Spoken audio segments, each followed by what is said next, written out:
गृहिणी म्हटलं की आपल्याला सगळ्या गोष्टी आपल्या मनाप्रमाणे नक्कीच करता येत नाहीत, परंतु आयुष्यामध्ये आपल्याला जर पुढे जायचं असेल तर काही स्टँड घ्यावेच लागतात. आणि आजच्या व्हिडिओमध्ये शेवटी मी तुम्हाला त्याच गोष्टी शेअर करणार आहे की कसं आपल्या गोष्टीसाठी फर्म राहायचं आणि कशा प्रकारे स्वतःसाठी स्टँड घ्यायचा. कारण की ही जी वेळ आहे ना, ही पुन्हा येणार नाही आहे. त्यामुळे आपल्या सर्वांना तयार राहायचं आहे येणाऱ्या 25 ऑक्टोबरसाठी. हॅलो ऑल, सगळ्यांचं स्वागत आहे आपल्या ड्रीम MPSC स्टडी ब्लॉग या चॅनलवरती. तर आज आहे 30 तारीख आणि आज काही प्लॅनिंग केलेलं आहेत मी, ते तुमच्यासोबत मी आपल्या ग्रुपवरती शेअर करेल. ग्रुप कुठला तर मागच्या व्हिडिओमध्ये मी तुम्हाला सांगितलेलं आहे, ज्यामध्ये आपण एक पेड ग्रुप घेणार आहोत व्हॉट्सॲपचा, ग्रुप Cच्या पूर्वपरीक्षेसाठी. आणि हा 3 महिन्यांसाठीचा ग्रुप असेल आपल्या एक्झामपर्यंत.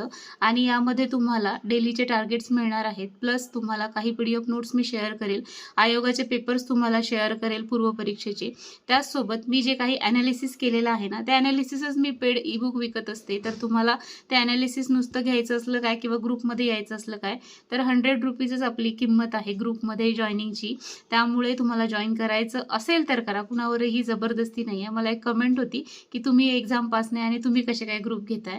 तर ज्यांना माहिती आहे त्यांना माहिती आहे की मी फक्त यूट्यूबर नाही आहे. माझं यूट्यूबचं ब्लॉगिंगचं जे चॅनल आहे ते काही उद्देशाने मी सुरू केलेलं आहे. आणि राहिला प्रश्न मी कोण आहे किंवा मी का घेते हे सगळं काही, तर माझं ऑलरेडी ड्रीम MPSC नावाचं यूट्यूब चॅनल आहे, ज्याच्यावरती मी बरेच दिवसांपासून लेक्चर्स घेते. त्याचसोबत मी आपलं जे काही अनअकॅडमी होतं तुम्ही पाहिलं असेल, आता ते बंद झालं आहे महाराष्ट्रासाठी, तर अनअकॅडमीवरती सुद्धा एक एज्युकेटर म्हणून शिकवलेलं आहे. त्याच्यामुळे मी नुसतंच काही फक्त अभ्यास करणारी गृहिणी किंवा असं काही नाही आहे. माझ्याकडे टीचिंगचा एक्सपिरियन्स आहे, मला कसं शिकवायचं किंवा एक्झामची डिमांड काय आहे हे कळालेली आहे आणि जी मी तुमच्यासोबत शेअर करू शकते, ज्यामधून अनेक विद्यार्थ्यांना फायदा झाला आहे. आणि हा जो काही मी ग्रुप घेतोय तो काही पहिला ग्रुप नाही आहे. याच्या आधी ग्रुप B साठी घेतलेले आहेत, पोलीस भरतीसाठी सुद्धा घेतलेले आहेत. माझ्याकडे 15 ते 20 ग्रुप आहेत पोलीस भरतीचे नुसतं. त्यामुळे हा काही कुठलाही नवीन प्रयोग नाही आहे किंवा पैसे उकळण्याचा प्रयोग नाही आहे. नुसतंच असं ग्रुप घ्या, त्याच्यामध्ये हजारो विद्यार्थी जॉईन होतात आणि मग ते विनाकारणचे फालतूचे मेसेज करणं, कमेंट करणं, त्याला रिप्लाय करणं, ते टाईमपास होतो. त्यामुळे मी पेड ग्रुप ठेवलेला आहे आणि याची काही 1000-1500 फी ठेवलेली नाही आहे. 3 महिन्यासाठी 100 रुपये फी ठेवली आहे. ते का ठेवली आहे, त्यामध्ये कुणीही जॉईन होऊ नये यासाठी. तर ज्यांना करायचं आहे त्यांनी जॉईन करा, कुठलीही जबरदस्ती कुणावरती नाही आहे. आता ग्रुपमध्ये मिळणार काय हा प्रश्न बरेच जण विचारतायत. तर या ग्रुपमध्ये तुम्हाला जे काही शक्य असेल ते सगळं मी देण्याचा प्रयत्न करेल. त्यामध्ये मेन तुम्हाला फक्त काय गोष्टी मिळतील त्या मी सांगते, ते म्हणजे डेलीचे टार्गेट्स मिळणार आहेत, PDF नोट्स मिळणार आहे आपल्या ईबुकची. त्याचसोबत तुम्हाला जुने आयोगाचे पेपर्स मिळतील आणि त्यामध्ये तुम्हाला आणखी काही जे काही करायची गरज आहे या एक्झामच्यासाठी तर त्याच्या टिप्स मिळतील. सो असा हा ग्रुप असणार आहे, सिम्पल ग्रुप आहे. त्याच्यामुळे तिथे कुठली टीचिंग असेल किंवा कुठलं काय असेल, मग तुम्ही PDFच दिला नाही, मग तुम्ही हेच केलं नाही, असेही असतात काही. त्यामुळे अशांनी प्लीज दूर राहा. मला काही त्याच्यामध्ये वेळ घालवण्यामध्ये इंटरेस्ट नाही आहे. मी तुमच्यासारखीच एक गृहिणी आहे आणि ह्या सगळ्या गोष्टी करत असताना काय काय अडचणी येतात, त्याच्यावरती काय काय मार्ग आपल्याला काढायला पाहिजे, या सगळ्यासाठी मी हा सगळा माझा जो काही प्रवास आहे तो शेअर करते आणि तुम्हाला त्याच्यामधून फायदा होतो बऱ्याच विद्यार्थिनींना. त्यामुळे मग तुम्हाला त्याच्यामध्ये जॉईन व्हायचं असेल तर तुम्ही होऊ शकता. स्क्रीनवरती नंबर आहे, त्याच्यावरती व्हॉट्सॲप करा. तुम्हाला त्याच्यामध्ये सगळे डिटेल्स नंतरचे जे काय असतील ते मी सांगतेच. ओके, सो मी काल म्हणण्यापेक्षा परवाच्या दिवशी आम्ही गेलो होतो अकोल्याला, तर उलटं दिसेल, तेव्हा आणलेला आहे सिम्प्लिफाईड इयरबुक. आपल्याला करंटचा अभ्यास रोज करायचा आहे आणि करंटसाठी आपल्याला डेलीचा 1 ते 1.5 तास देणं किंवा 2 तास देणं मॅक्झिमम, त्यापेक्षा जास्त नको, इतका वेळ देणं गरजेचं आहे. त्याचसोबत मी संदीप अरगडे सरांचं एक बुक आणलेलं आहे. तर बूस्टर सराव ग्रंथ म्हणून हे जे बुक आहे ना, हे बुक मी आणलेलं आहे. तर हे 670 रुपयाचं बुक आहे, जे 470 रुपयाला मिळालं. अकोला येथे चिवचिव बाजारमध्ये. तर तुमच्याकडे जे मार्केट असेल बुक्सचं तिथून तुम्ही परचेस करू शकता. यामध्ये जे 10.0 ज्या काही टेस्ट झालेल्या आहेत बूस्टर टेस्ट सिरीज, तर त्यातले सगळे प्रश्न आहेत. रिकाम्या जागा सोडलेल्या आहेत जिथे आपण तिथेही सॉल्व करू शकतो किंवा आपल्याला जर पाहिजे असेल तर वेगळं सॉल्व करू शकतो आणि ट्रॅक करू शकतो. पुस्तकाबद्दलचा डिटेल व्हिडिओ आहे आपल्या चॅनलवरती याच्या आधीचा, तो बघा. मी दोन्ही चॅनलवर तो अपलोड केला जेणेकरून दोन्हीकडच्या ऑडियन्सना तो बघता यावा यासाठी. आणि राहिला प्रश्न आता इयरबुकचा, तर हे एकच इयरबुक करायचं आहे का, तर आपल्याला हे एक इयरबुक तर करायचंच आहे. सध्या जे चालू आहे ते करायचं आहे, त्यामुळे 1 वर्षाचं मॅक्झिमम करायचं असतं. त्याच्यापेक्षाही कधी कधी आलेले आहेत आधीचे प्रश्न, पण किती करणार शेवटी, आणि ते शेवटी लक्षात राहणं महत्त्वाचं असतं. मग ॲटलिस्ट काहीच नाही केल्यापेक्षा हे तरी आपण करायला पाहिजे. सो हे जानेवारी ते जूनपासूनचं पुस्तक मी आणलेलं आहे. आता व्हिडिओमध्ये तुम्हाला सावीचा आवाज ऐकायला आला असेल आणि इतकी आता आवाज करते ना, आई आई चालू असतं. तर तिच्यासाठी आज मी असा हा पाळणा आणला. थोडी तरी त्यामध्ये बसून राहिली तर तेवढा वेळ आपल्याला फ्री भेटतो.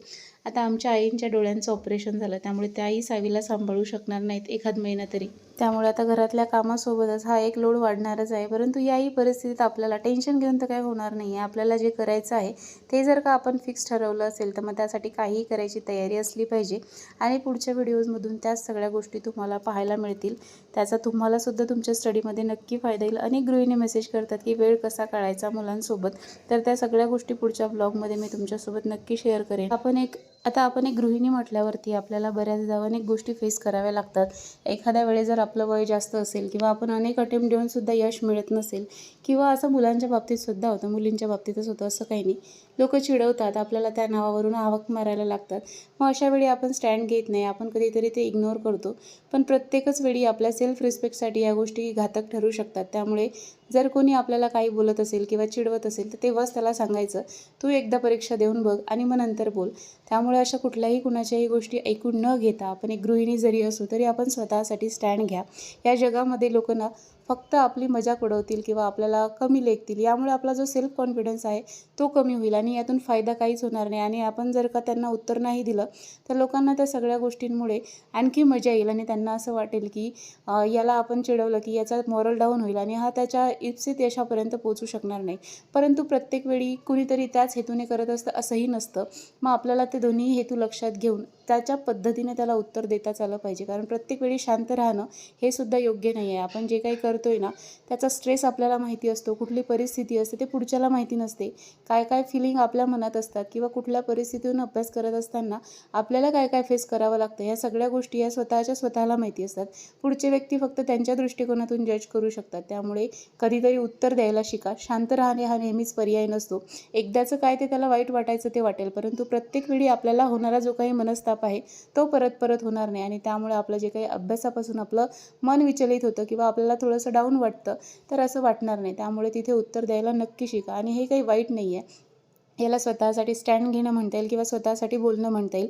आणि जर इतक्या वर्षांच्या अभ्यासातून किंवा इतक्या आपल्या आयुष्याच्या अनुभवातून आपण इतकंही नाही करू शकलो, आपण स्वतःसाठीच नाही बोलू शकलो, तर इतर व्यक्ती आपल्यासाठी कधी स्टँड घेणार नाहीत. कारण कोणाला काही फरक पडत नाही तुम्ही तुमच्या आयुष्यात कुठे आहात, काय करत आहात, किती यश मिळवलं आहे, किती अपयश मिळवलं आहे, काहीही घेणं देणं नाही आहे. फक्त लोक त्यांच्या आयुष्याशी मतलब ठेवतात आणि त्यांच्या गरजेपुरता आपला वापर करतात. मग ते कितीही जवळचे व्यक्ती असोत, त्यांचं ध्येय साध्य झालं आणि आपण जर का, माझं एक वाक्य आहे पहा, मी अनेक व्हिडिओच्या माध्यमातून सांगते की तुम्ही लोकांच्या मनाविरुद्ध 1 सेंटीमीटर जरी वागलात ना तर लोक तुम्हाला त्यांची लायकी दाखवतात. आणि त्यामुळे मग आपल्याला लोकांच्या मनाप्रमाणे न वागता आपल्याला काय गाठायचं आहे, आपल्याला काय हवं आहे ते सगळं ठरवायचं आहे आणि त्यानुसार आपलं आयुष्य जगायचं आहे. मग त्यासाठी उत्तर देणे, कधीतरी शांत राहणे, अशा अनेक गोष्टी आपल्याला कराव्या लागतील. तर तशा सगळ्या गोष्टी आपल्याला करायच्या आहेत आणि आपलं जे काही ध्येय आहे ते आपल्याला गाठायचं आहे. आता ही जी 25 ऑक्टोबरची जी संधी आहे ना, तर ही आपल्यासाठी खूप गोल्डन अपॉर्च्युनिटी आहे. बरोबर 3 महिने आहेत ज्यामध्ये आपण पूर्वचा अभ्यास चांगल्या प्रकारे करू शकतो. मुख्यचं सुद्धा काही भाग आपण करून ठेवू शकतो. आणि मग मिळणारे नंतरचे जे 2 महिने आहेत ना त्यामध्ये आपल्याला मेन्सचा अभ्यास करायचा आहे. परंतु या काळामध्ये सणवारसुद्धा खूप आहेत आणि आपल्या गृहिणींसाठी हे खूप मोठं हर्डल असतं. तर याही बाबतीत आपल्याला घरी बोलायचं आहे की मी यावर्षी कुठलेही सण जे आहेत ते खूप जास्त सागर संगीत करणार नाही. जसे माझ्या मनाला पडतील तसे मी करेल आणि मग त्यानुसार माझा जो काही अभ्यास असेल तो मी प्लॅन करेल. आणि हे आपल्यासाठी आहे, त्यामुळे आपल्याला बोलावंच लागेल. कारण प्रत्येकच वर्षी सण येतात, प्रत्येकच वरती त्या सगळ्याच गोष्टींमध्ये गुंतून राहण्यामध्ये काहीही एक अर्थ नाही आहे. त्यामुळे आपल्याला जे काही साध्य करायचं आहे ना ते कधीच साध्य करता येणार नाही. त्यामुळे यावेळी आपल्या स्वतःसाठी स्टँड नक्की घ्या, त्यामधून तुम्हाला तुमचं यश नक्की मिळेल. थँक्यू सो मच हा व्हिडिओ पूर्ण पाहिला त्याबद्दल. भेटूया पुढच्या व्हिडिओमध्ये. Thank you again.